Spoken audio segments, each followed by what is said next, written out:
3월 둘째 주 일부 예배 오셔서 함께 예배드린 여러분들에게 우리 주님의 크신 은혜와 축복이 항상 함께 하시기를 간절히 원합니다. 미국 메이저리그에서 최고의 투수로 활약하고 있는 유현진 선수를 여러분 다 아시죠? 얼마 전 미국의 스포츠 전문 TV에서 유현진 특집이라는 그런 프로그램을 만들어서 방송을 한 때가 있었습니다. 이 방송에서 유현진은 어떻게 메이저리그 최고 투수가 되었는가 하는 질문을 받았는데 두 가지 비결이 있었다고 합니다. 첫째는 재기에 성공했다는 것입니다. 2015년 어깨 수술을 받고 재기에 성공을 했다는 것이죠. 이 수술을 받으면 99%가 투수를 못한다 합니다. 그런데 이 유현진 선수는 자신과의 싸움 그리고 긍정적인 마인드를 가지고 결국 재기에 성공해서 다시 유명한 투수 1점대 방어율을 막 만드는 그런 것을 본 때가 있습니다. 두 번째는 위기관리 능력을 들었습니다. 한 경기를 하다 보면 3번 정도의 위기가 온다는 것입니다. 그런데 유현진 선수는 특별하게도 그 위기가 올 때마다 오히려 미술을 잃지 않고 담담하고 배짱 있고 오히려 그럴수록 더 침착하고 그러므로 인해서 그 위기들을 잘 극복을 했다는 것입니다. 사랑하는 여러분, 우리가 인생을 살아가다 보면 얼마나 많은 위기들이 찾아옵니까? 가정의 위기, 사업의 위기, 직장의 위기, 건강의 위기, 신앙의 위기는 또 얼마나 잘 찾아와요. 그때 여러분 우리가 어떻게 했으면 좋겠습니까? 이런 위기들이 찾아오면 우리 마음이 흔들립니다. 약해집니다. 그리고 또 누군가를 꼭 이 원망을 많이 하게 되죠. 그래서 에라 모르겠다 자포자기하고 될 대로 되라 어느 때인가 믿음이 없어져 버리는 그런 삶을 살 때가 있습니다. 코로나로 인해서 모든 것이 지금 위기입니다. 나라도 위기예요. 지금 경제적으로 얼마나 어렵습니까? 교회는 말할 수도 없습니다. 여러분이 하시는 일들도 아마 많이 위기가 왔을 겁니다. 이럴수록 더 건강이 약해져서 육신의 어떤 그 약함으로 인해 질병이 찾아오기도 하는 겁니다. 우리 신앙은 또 어떻습니까, 여러분? 마음껏 찬양하지 못하고 예배하지 못하고 기도하지 못하고 또 봉사하지 못하니까 나도 모르는 사이에 신앙이 땅에 톡 떨어져 가지고 위기를 맞이하고 신앙이 없어져 가고 세상적으로 흔들리고 얼마나 많아요. 그럴수록 성도 여러분, 우리도 유현진 선수처럼 침착하고 배짱 있게 그리고 흔들림 없이 반석 같은 믿음을 갖기를 주의 이름으로 축원합니다. 오늘 우리가 읽은 성경 말씀 보니까 이 다윗이 위기를 맞이했어요. 8절을 보시면요, 내가 여호와를 항상 내 앞에 모시며 그가 나의 오른쪽에 계심으로 내가 흔들리지 아니하리로다. 저를 한번 따라서 볼까요? 내가 흔들리지 아니하리로다. 아멘. 흔들리지 않는 것이 중요합니다. 그럴수록 침착하고 냉정해야 되고 그럴수록 우리는 반석 위에 세운 믿음처럼 굳건하게 세워져야 그 위기를 이길 수 있는 것입니다. 자, 어떻게 다윗이 그 위기 속에서 흔들림이 없었을까요? 첫째는 기도가 흔들리지 않겠습니다. 1절 말씀 다시 한번 봅니다. 하나님이여 나를 지켜주소서 내가 죽게 피하나이다. 아멘. 다윗이 하나님 앞에 기도하고 있죠? 무슨 기도를 하고 있습니까? 하나님, 나를 지켜주세요. 나는 하나님밖에 없습니다. 지금 이 어려움 속에서 나는 하나님께 피합니다. 하나님, 나를 붙잡아 주세요. 나를 지켜주세요. 지금 이 상황이 어떤 상황인지는 우리가 알 수 없습니다. 그래서 성경학자들은 사울 왕에게 지금 피신을 당하고 사울 왕의 도전을 추격을 받고 있는 절대절명의 상황이라는 것입니다. 자, 여러분, 정말 다윗이 중요한 것이 어떤 면에 있냐면, 제가 시편을 보고 다윗이 그 어린 목동 생활부터 시작해서 인생을 마칠 때까지 그에 대한 삶이 성경에 남아 있습니다. 제가 아무리 찾아보아도 찾지 못하는 것이 한 가지가 있어요. 사람들을 원망하지 않았다는 겁니다. 불평하지 않았다는 겁니다. 내가 잘못하고 내가 죄를 짓고 당하는 고난이라면 그럴 수 있지만 사실 그런 면이 별로 없어요. 억울합니다. 다윗이 골리앗 장군을 물리치고부터 그때부터 위기가 찾아왔어요. 좋은 일 하고 나라를 구하고 전쟁에서 승리하고 났을 때부터 위기가 찾아와요. 사무엘을 통해서 왕으로 기름을 붓습니다. 기름 부음을 받죠. 그때부터 다윗은 이제 고난의 시작이 되었어요. 충성스럽게 나라 위해서 바르게 살았는데 왜 이런 위기를 당할까? 왜 이런 어려움을 당할까? 라고 하나님을 원망할 수 있습니다. 사울왕을 원망할 수 있습니다. 그런데요, 원망이란 말이 없어요. 참으로 멋있는 사람입니다. 그 위기가 찾아왔을 때 그는 적극적으로 대처하고 흔들림 없이 오직 간구하는 것은 바로 하나님 앞에 자신을 맡기는 거였습니다. 하나님이여, 나를 지켜주소서.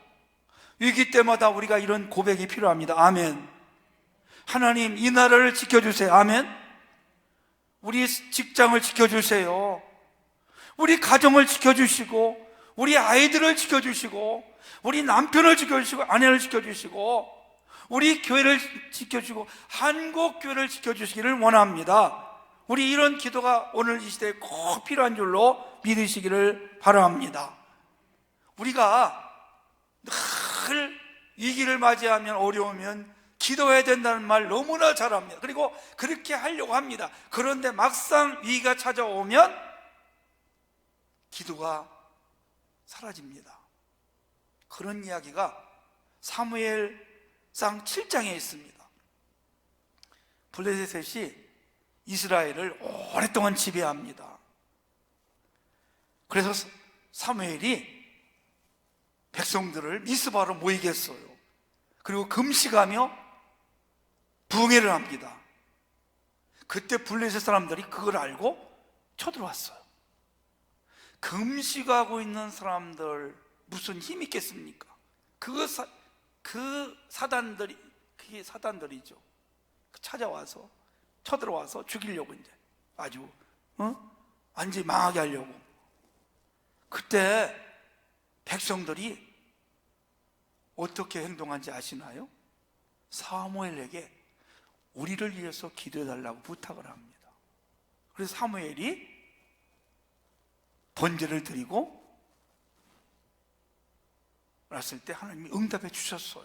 제가 한번 읽어드릴게요. 7장 9절에 보니까 사무엘이 젖 먹는 어린 양 하나를 가져다가 온전한 번제를 여호와께 드리고 이스라엘을 위하여 여호와께 부르짖음에 여호와께서 응답하셨더라. 이스라엘 백성들의 기도 부탁을 받고 사무엘이 기도하니까 하나님께서 응답해 주시고 이스라엘을 그 위기 가운데 건져내셨습니다. 중요한 것은 그 위기를 맞이했을 때 백성들이 기도하지 않았다는 것입니다. 그 위기 속에서 사무엘의 기도를 부탁합니다.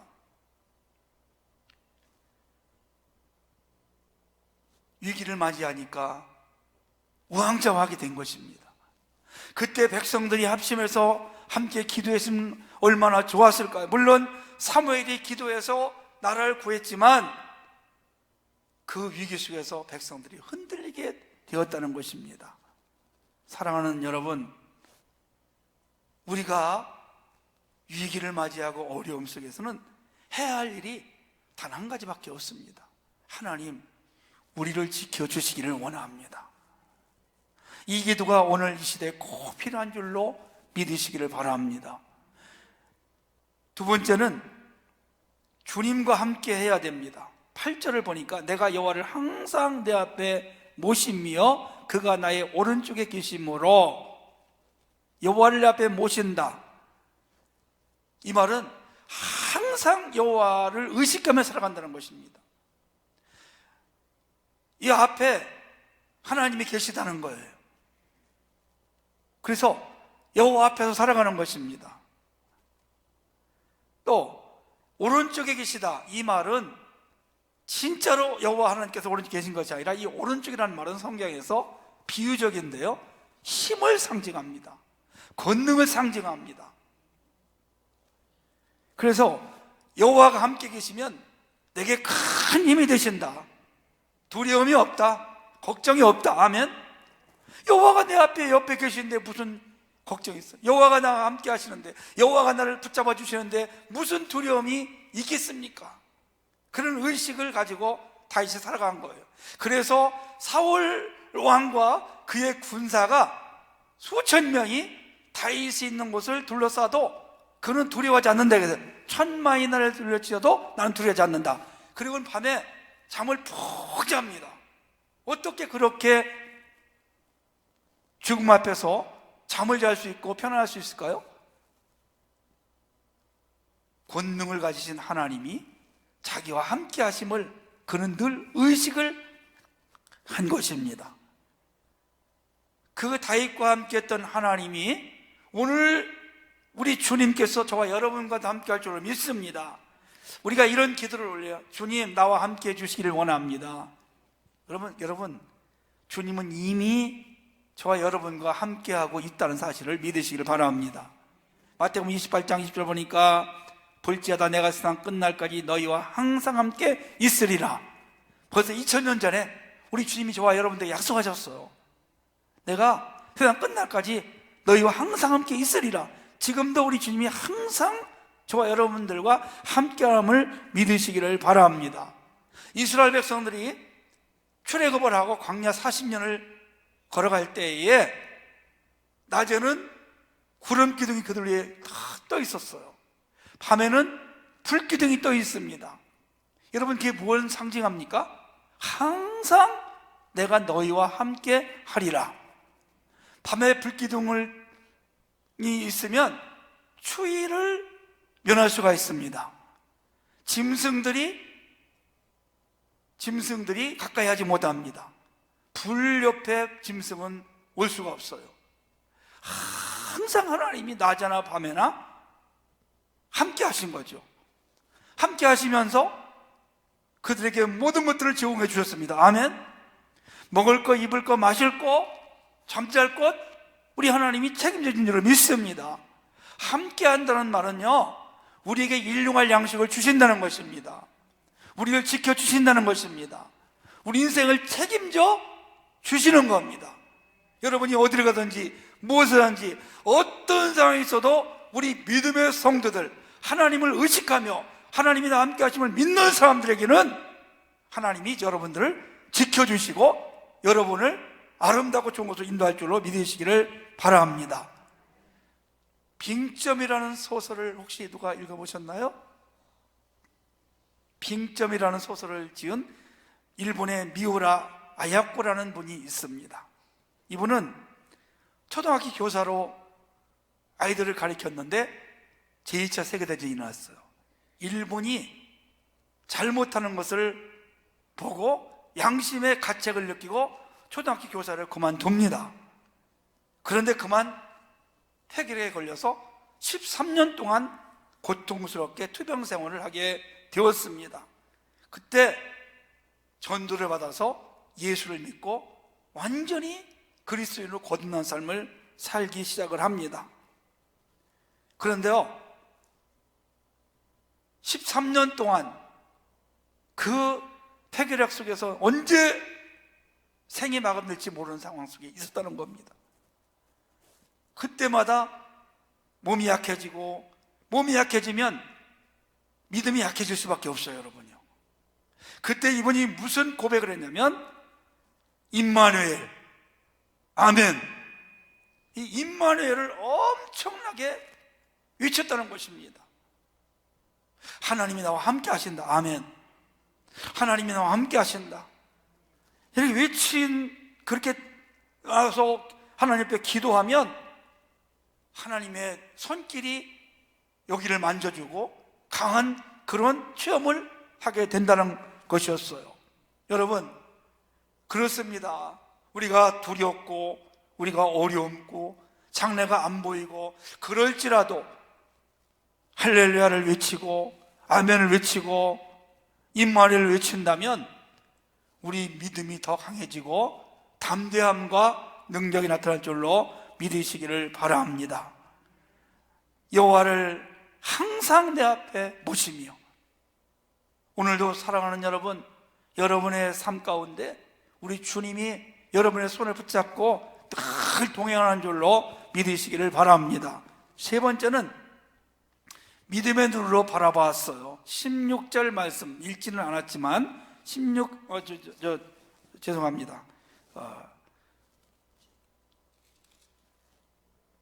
11절 말씀 제가 한번 읽을게요. 주께서 생명의 길을 내게 보이시리니 주의 앞에는 충만한 기쁨이 있고 주의 오른쪽 영원한 즐거움이 있나이다. 주께서 생명의 길을 내게 보이시리니, 자, 여러분, 지금 위기 속에 있지만 위기를 벗어나서 이제 생명의 길, 그리고 나서 영원한 즐거움이 있다는 것입니다. 지금은 두렵고 절대절명의 위기에 있지만 우리 주님이 자기를 건져내서 오히려 생명길로 인도해 주는 거예요. 아멘. 그리고 이제 즐거움이 있다는 것입니다. 오늘보다 미래에 대한 것을 고백을 하는 것입니다. 우리가 여러분요, 이 코로나를 겪으면서 참 두렵습니다. 사실은 제가 친한 목사님 교회에 전화를 한번 했어요. 좀 별일 없느냐고. 그랬더니 아이고 별일 있었대요. 그게 뭐냐고 그랬더니 자기네 교회에 이 코로나 걸린 사람이 새벽 기도를 왔다 갔다 하는 거예요. 새벽 기도 한 30명씩 20명씩 나오는데 왔다가 가가지고 이분이 이제 양성이 나와가지고 그 새벽 기도 하신 분들, 또 그 주변 분들, 목사님 전부 다 검사를 맡았대요. 다행히 한 사람도 안 나왔답니다. 이 마스크를 쓰니까. 그러니까 교회에서는 마스크 쓰면 안 나와요. 이거 벗는 순간에 그게 전염이 되는 거지 안 나온다는 거예요. 그건 지하예요. 교회가 건축한 교회인데 본당이 지하인데 지하에서 새벽 예배를 드리는 거죠. 그래가지고 그게 음성이 나와도 접촉을 하면 2주간 격리를 한다고 그래요. 그래서 다행이었다고. 아주 막 힘들었다고.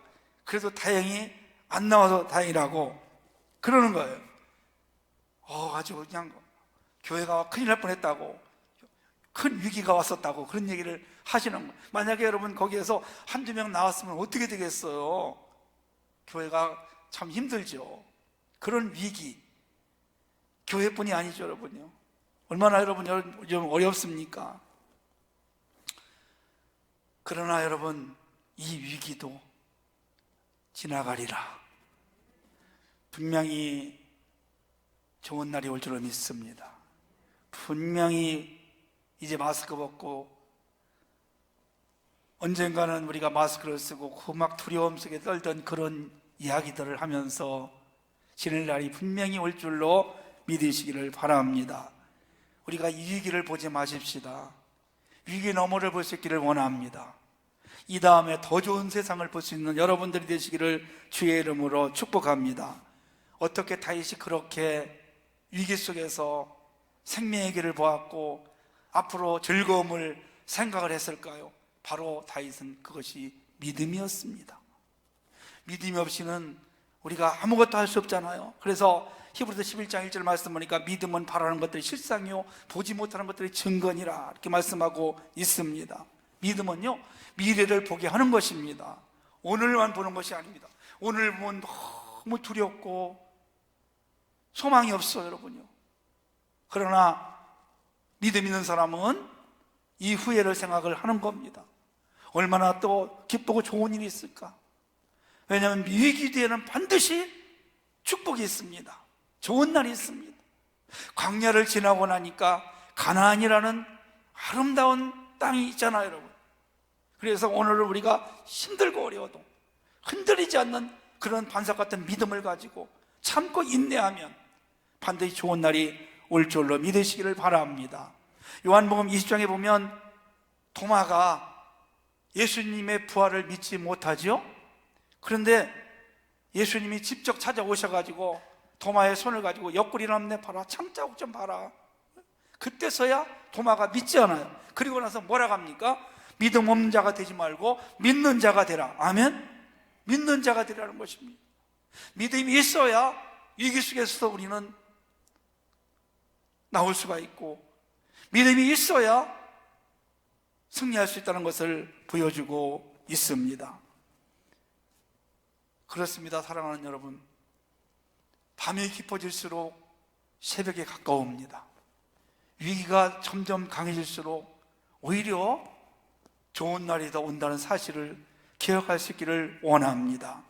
지금 모든 사람들이 대부분이 다 어려움 속에 있습니다. 신앙도 얼마나 지금 어려운지 모릅니다. 가정도 앞날도 불투명한 그런 삶을 우리가 살아갑니다. 여러분, 그러나 위기는 오늘만 있는 것이 아니었어. 역사가 시작된 이래에 위기는 계속 찾아왔습니다. 그 위기를 다 믿음으로 그래도 우리 신앙의 선조들은 극복했습니다. 흔들리지 않았습니다. 여러분, 하나님이 내 앞에 계시고 하나님이 내 손을 붙잡아 주시고 그리고 하나님을 의지할 때 하나님은 그 위기를 극복해 하셨고 위기를 기회로 만들어 주셨고 축복의 반열에 들어가게 만들어 주셨습니다. 오늘 여러분 어떤 어려움 속에 있습니까? 그 어려움 속에서 하나님 앞에 지켜달라고 붙잡아달라고 하나님을 바라보고 간구하는 여러분 되시기를 축복합니다. 또한 어떤 상황 속에서도 하나님이 나와 함께 하신다, 우리 주님이 나와 함께 하신다, 이런 굳센 믿음이 여러분의 고백이 있기를 원합니다. 또한 어려움 속에서 8절 말씀처럼 다윗처럼 하나님이 내 오른손에 계심으로 오른쪽에 계심으로 나는 흔들리지 아니하리로다. 흔들리지 아니하는 반석 위에 굳건한 믿음을 세우고 오직 주만 바라보고 나아가는, 그래서 최후의 다윗처럼 승리자가 되는 여러분이 되시기를 주의 이름으로 축복합니다. 하나님 아버지 감사합니다.